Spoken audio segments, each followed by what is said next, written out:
का ऑपोजिट भी केस आते हैं, जैसे कि यहाँ पर लड़की की उम्र इतनी और लड़के की उम्र छोटी। कोलकाता से केस आया तो मेरे पास, ठीक है। और वहाँ पे कोई बिहार का लड़का, कोई वहाँ पे कोई मतलब पढ़ाई के सिलसिले में गया हुआ था, बिहार का लड़का था, ठीक है। और वो वहाँ पे पढ़ रहा था। अब वो जो आंटी थी 42 ईयर थी, और जो लड़का आया था पढ़ने के लिए उसकी उम्र लगभग 26 समथिंग इतनी थी। और लड़का अनमेरिड था, और वो उसके 2 बच्चे थे, जो आंटी थी उसके 2 बच्चे थे। और उसने मेरे को बोला कि गुरुदेव मेरे कॉलोनी में नया लड़का आया है। तो उसने बोला मेरे को वो लड़का पसंद आ गया। मैंने बोला पसंद आ गया तो क्या करना है? तो उन्होंने कहा कि मतलब गुरुदेव मेरा तो उसके ऊपर मन आ गया, अब मेरे को उसके साथ संभोग वाला काम करना है, केवल फिजिकल करना है मेरे को, तो अन्यथा मेरे और को कोई उसके काम साथ नहीं है। और कुछ नहीं। जब मैं बोलूं तभी वो मेरे साथ रहे, तब मैं फिजिकल के लिए तैयार हो। मैंने बोला कि ठीक है कर देंगे, कोई बात नहीं, सबसे पहले चेक करेंगे काम। तो काम चेक किया तो जाहिर सी बात है, जो बंदा 26 का था उसकी ऑलरेडी कोई गर्लफ्रेंड नहीं थी। लड़की की हिम्मत नहीं थी आंटी की कि उसे सीधी बात बोल दे। तो हमने उस लड़के के ऊपर ऐसी क्रिया की जिस वजह से लड़के का माइंड उसकी ओर आप मतलब अपने आप डाइवर्ट हो गया। वो इसे हिंट देना शुरू कर दिया उस लड़के ने। मैंने उस आंटी को एक ही बात बोली, वो आपको हिंट देगा। ऐसा नहीं है कि मतलब वो सामने से आप आके आपको ये बोलेगा नहीं नहीं मैं आपके साथ फिजिकली करूंगा, वो चीज़ नहीं होगा। लेकिन वो आपको हिंट देगा, हिंट आपको कैच करनी है, जाहिर सी बात है। तो बाद में मैंने उनका काम किया, काम करने के बाद आज उनकी भी बल्ले बल्ले है। लड़का आगे से ही मतलब खुद अप्रोच करता लड़का है। खुद बातचीत कर रहा है, उसे समय दे रहा है, किसी ना किसी बहाने से उसके घर पे जाने का मौका ढूंढ रहा है। समझ गए? अब आ गया तो सामने वाले के ऊपर डिपेंड करता है, सारे काम बाबा जी थोड़ी करेंगे। एजिड जो लोग हैं उम्र वाले, वो आते हैं कि मेरे को छोटी लड़कियों के साथ ऐसे वशीकरण ये सब। मेरे पास दिल्ली से ही एक सरदार जी का ही केस आया हुआ है। उनकी उम्र अभी प्रेजेंट में 68 ईयर है। बताया कि उनके नीचे जैसे मतलब वो उनके कोई कपड़े की शॉप है यहाँ पे दिल्ली में, कि मेरे को एक लड़की पसंद है। लड़की की एज है वो है 22 साल की, और अंकल की एज है 68 की। अब अंकल ने बोला कि मतलब मेरे को उस लड़की के साथ संभोग करना है, और मैं चाह के भी जैसे मतलब उस लड़की के सामने ये बात नहीं बोल सकता कि मैं एक ओनर हूँ, मेरे नीचे कम से कम 100 इंसान काम करते हैं, दुकान में मेरे गोदाम भी है यहाँ वहाँ। अब मैं उसको डायरेक्टली बोलूंगा तो मेरी इज्जत क्या रहेगी? अगर उसने किसी को बोल दी तो मेरी इज्जत क्या रहेगी? मेरे को बोला कि संभोग वशीकरण करवाना है मेरे को ऊपर, उसके ऊपर। और मेरे को ओनली फॉर उसके साथ रिलेशनशिप रखना है, ना कि मेरे को और कुछ भी नहीं है, ना तो मेरे को उससे कोई शादी करनी, ना ही कुछ और।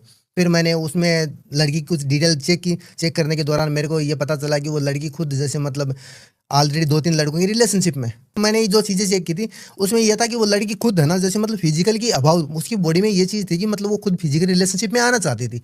अब जाहिर सी बात है कि कोई भी इंसान जैसे हमने चेक किया, हमें मालूम चल गया कि वो लड़की भी खुद ये चाहती है, फिजिकल रिलेशनशिप में आना चाहती है। तो हमने वो चीज़ उसके ऊपर, लड़की के ऊपर लगवा दिया, ठीक है। लगवाने के बाद अब जो ताऊ था उसके तो मजे हो गए ना। अब वो लड़की सामने से बोल रही है, लड़की तो सामने से बोलेगी ना, संभोग वशीकरण कर देंगे तब। वो लड़की जो 68 साल का बुढ़ा है उसको सामने से बोल रही है कि मतलब मैं तुम्हारे साथ रहना। महावीर जी क्या ये हाथ में क्या हो गया आपके? हाथ में तो बात ऐसी है कि मेरे पास एक केस आया था, हाँ ठीक जी, है। हाँ। और मैं उसका सॉल्यूशन कर रहा था। तो मेरे पास आया था समथिंग यूएसए था, हाँ जी, हाँ ठीक जी। है। तो और वो मेरे से काम करवा रहा था, और उसमें कुछ दिशाओं का बंधन आ गया। मैंने जिन्नात को भेजा हुआ था वहाँ पे, ठीक है।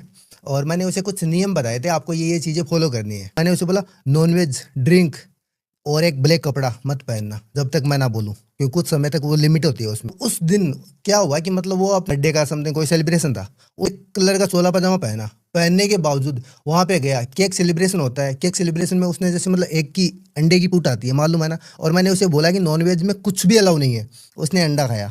खाने के बाद नॉनवेज वो पार्टी थी, पार्टी में खाना वगैरह सब कुछ होता है, नॉनवेज भी खाया और ड्रिंक भी की। मैंने जितनी चीजें उसे फॉलो करने के जो लिए बोली मना थी, करी गई थी सारी, उसने पूरी की पूरी वो की। अब वो जिन पूरा पूरा मतलब विकराल हो गया। विकराल होने के बाद में उस जिन ने उसके ऊपर अटैक करने की कोशिश की।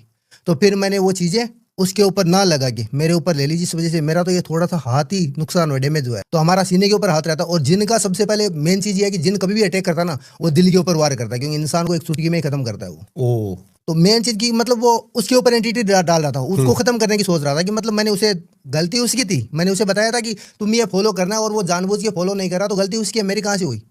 नहीं है ना। सही बात है। तो फिर मैंने उस जिन को बोला कि तुम्हें वो नहीं करना है, तुम्हें उसको 1% भी नुकसान नहीं पहुंचाना, क्योंकि वो मेरी रिस्पॉन्सिबिलिटी है। अगर तू उसको नुकसान पहुंचाएगा तो ऐसा मानना कि मतलब तू मेरे साथ था ही नहीं। तो उस जिन ने जैसे मतलब उसको, वो जिन की दिशा बदल गई, और जिन ने उसको छोड़ दिया और मेरे ऊपर आ गया। और जब मेरे ऊपर आया, मेरे सीने के ऊपर हाथ था, उसने जो भी उसकी एंटिटी थे ना, उसने डायरेक्टली यहाँ पे वार किया। वार करने के कारण मेरा ये हाथ है ना, ऐसे उंगली, 2 उंगली ऐसी हो गई, घूम गई। अब मेरे को एक बात बताओ, मेरे पास इतनी सिद्धि साधना होने के बावजूद मेरे को भी नुकसान हो सकता है, तो वो इंसान तो नॉर्मल है, उसका क्या होता? यहाँ तक सीधी बात ये बताऊं ना, तो उसके इतने टुकड़े होते कि सोच नहीं सकता लोग, जिनकी ऐसी प्रक्रिया होती क्योंकि है। मैं देख रहा हूँ आपकी उंगली का इतना बुरा, इसके क्लोजअप शॉट्स ले सकते हैं हम कुछ?